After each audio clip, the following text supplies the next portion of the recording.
most people can manage this pretty easily with a few simple tips. Sure. You know, but it starts in the brain. What are you thinking? And then the next step that I take them to, what prevents you from doing your follow-up? So what prevents you from doing your follow-up? I was going to say, when I first started in network marketing, I had a system of how not to follow up. You had a system of how not to follow up? It wasn't a written system. Like it was more like it was kind of, you know, hindsight is 20/20. Yeah. Right? So I used to have this routine that I go through to not pick up the phone.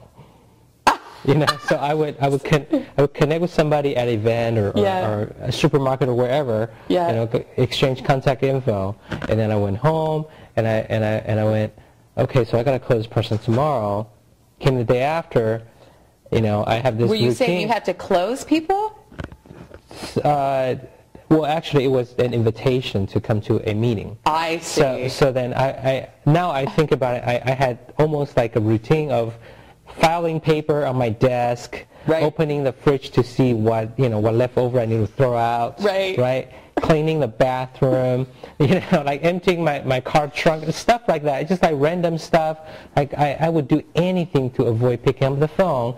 And when I call somebody, ring twice, oh, he's not picking up, and I hang up. See, in the human behavior, people will do anything to avoid pain and anything to gain pleasure. So you were sabotaging yourself on many levels not to actually do that. And so you have to crack that code to understand what is the subconscious sabotaging mechanisms that are behind the scenes that are preventing you from reconnecting with people.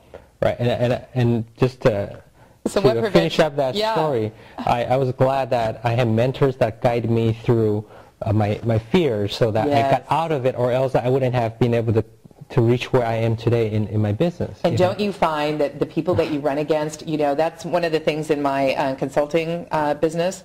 Part of the questions that I ask before people, when they're clients of mine is, what is your top 5 fears?